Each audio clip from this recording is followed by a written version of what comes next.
Hey everyone, Tony Walsh here. Welcome back to the channel. Today's video is going to start with a shout out from Brian at the YouTube channel Someplace or Another, because Brian was recently traveling through an old town, and sorry for the noise behind me, but I'm at a town square and now you're fixing to hear the train come by. Anyways, Brian was traveling through a town and showed a city park or a city square, and I always like that kind of stuff because I love history. So I thought, well shoot, as much as I travel and go through towns, I can do that, and I can also share that history. But if you don't know Brian, go check his channel out, because he's got a real interesting channel, because he's always traveling someplace or another. So a great channel name. So I'm going to leave a card up here. I'll actually leave a link to his channel in the description of this video, so go check Brian out. So with that, you see behind me just a couple of historic buildings, and when I turn around you'll see why. But most of you know that I worked for the City of Waycross for 20 years. So these three parks that we're going to talk about today, I have some knowledge about those parks. So I'm able to cheat a little bit, where, you know, like Brian traveling, or if I travel, you know, we're sort of limited into what we see at that moment in time at that park, unless we've done some research prior to going to the park. But I had an advantage here, so I'm going to share that history with you as we turn around. So let's get to the first of three parks. Now, the three parks that I'm going to talk about, one is no more significant than the other, so I'm just going to do them in alphabetical order. And this first one is called Doughboy Park. So now you may be wondering where the term doughboy comes from.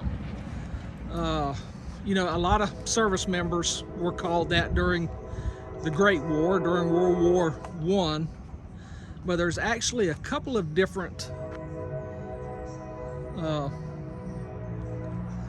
meanings for that, or where that term came from. And so I've done some research, and one actually says it comes back, or possibly comes back, to the Mexican War of 1846, because the soldiers were covered in dust from the adobe soil. They were called Dobies, and then eventually Doughboys. Another item, or another article that I researched, said the term could even come from the Continental Army, to where those soldiers covered the piping on their white uniforms, or the white piping, through the application of clay. And when the troops got rained on, the clay turned into doughy globs, supposedly leading to the doughboy title. Now, whether those are true or not, those were just nicknames given to those that fought in the Great War. So standing before us here is the Doughboy statue that was erected in this park on November 11th, 1935. And as we walk up closer, I'll stand here and read the plaque, but you see the soldier with a hand raised in the air. He's got a grenade in the hand, got a rifle in his left hand, and it says, "The spirit of the American doughboy." The plaque reads, "Dedicated to the memory of our comrades who entered the service of their country from Ware County, who gave their lives in the World War.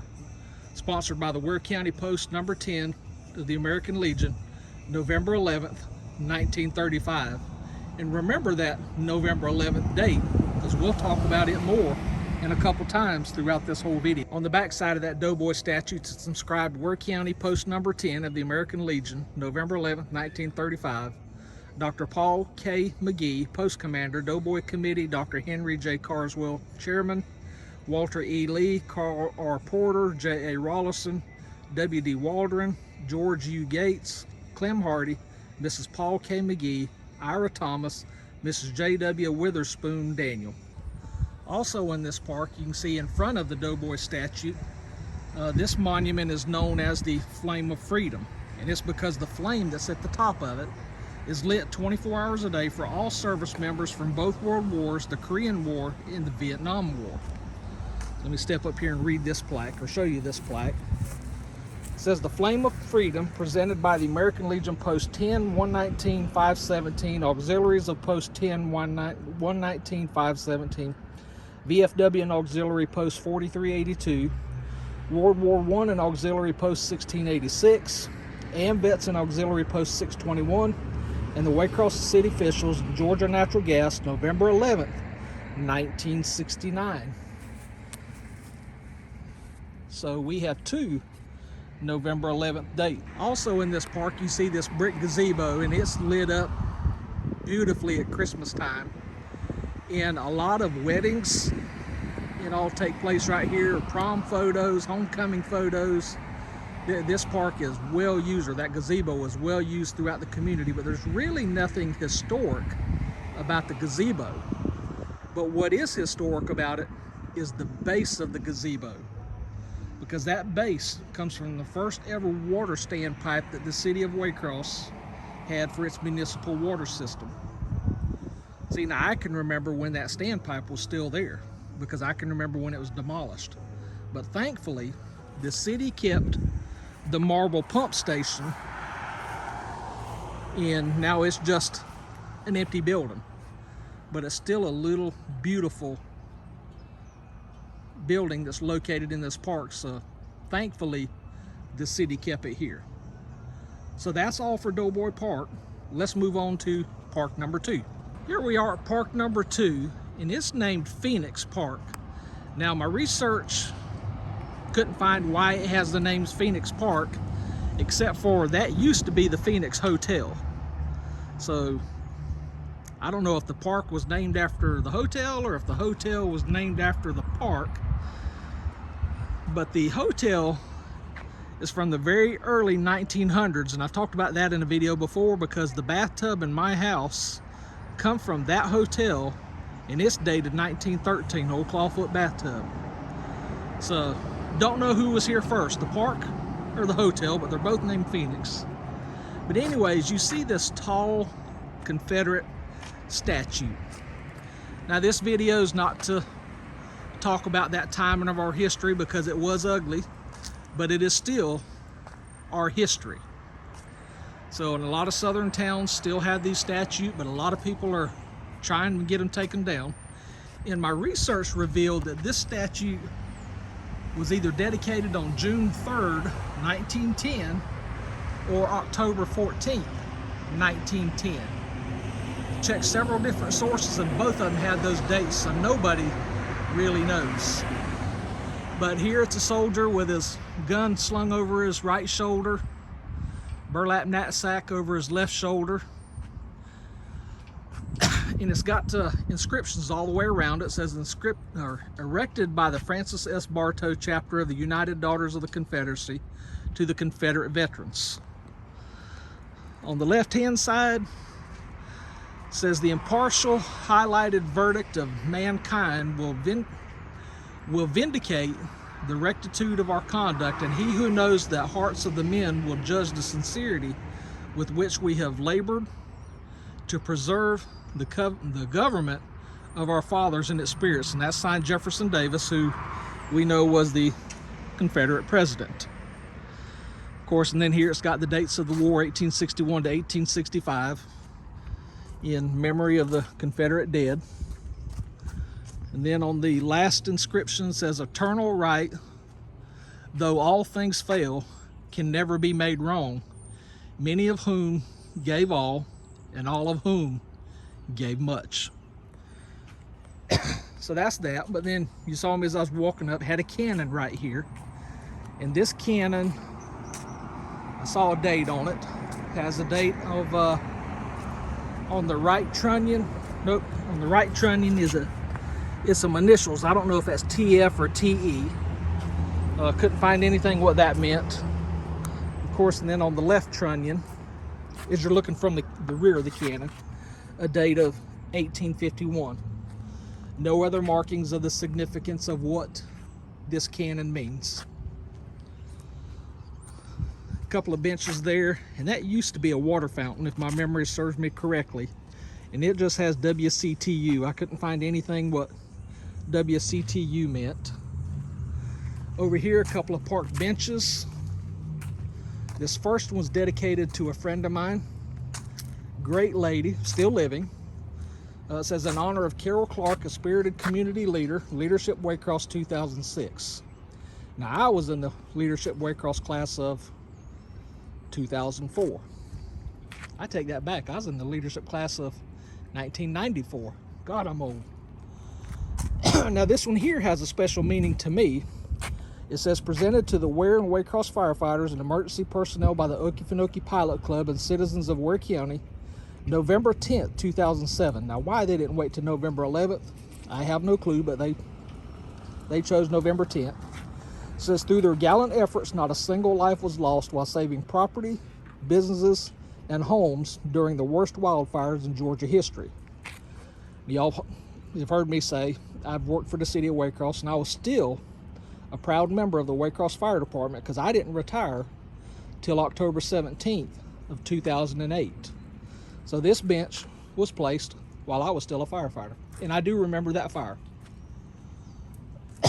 Also, in this park, don't get you drunk turning around, another water fountain there, and I appreciate the hard work that the City of Waycross does in keeping their fountains working. So many cities have a hard time maintaining these. Again, there's no dedication or inscription to that fountain, but thankfully it still works.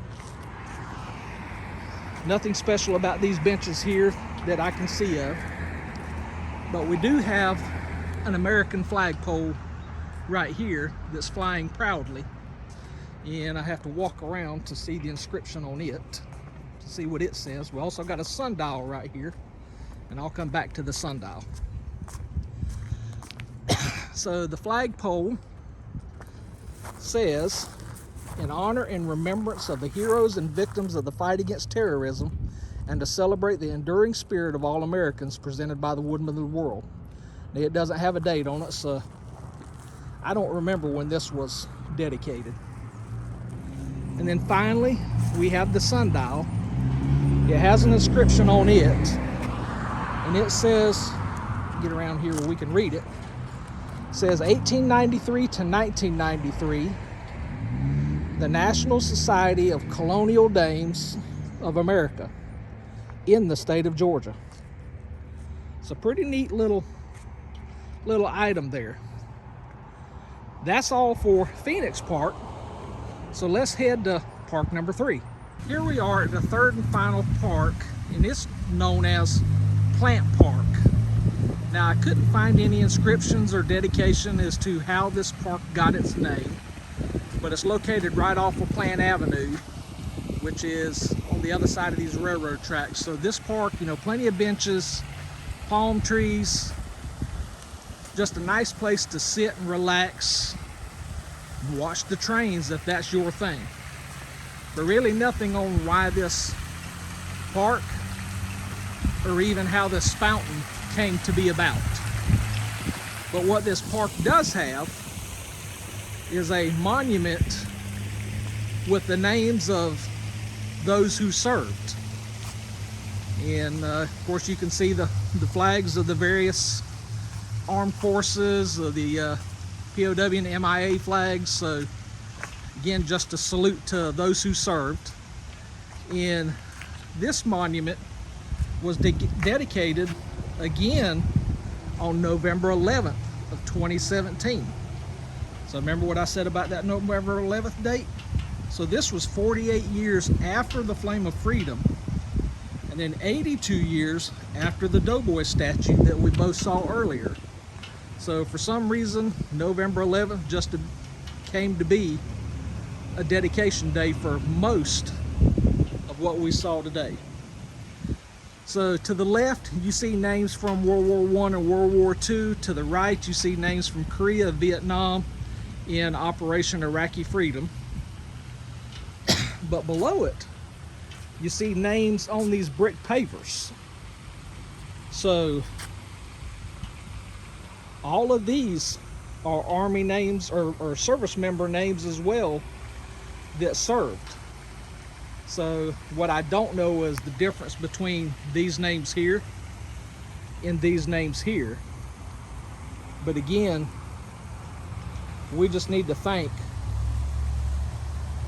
these men and women, because I did see a couple of women's names on here that served in the armed forces.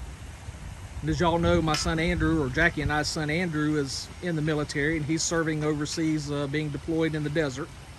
So, you know, we know what these families go through. So again, just thank you to our service members and to the families that made this sacrifice.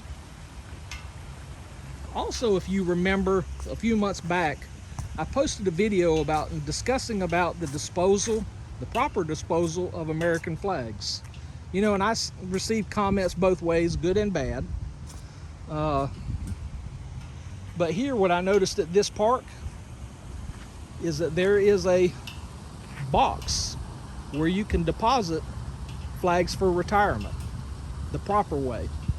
So if you have an American flag and it's worn, tattered, and needs disposing of, look around in your community for a VFW or an American Legion or a Boy Scouts troop, somebody like that, to properly dispose of the flag. You know, that flag waves proudly in the air for us. It has served our country through thick and thin, against foes from foreign lands, and it still waves proudly today. So support our troops. And that ends our video for today.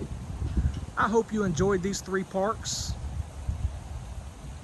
I hope you enjoyed the history. So until we get back together, y'all take care and God bless.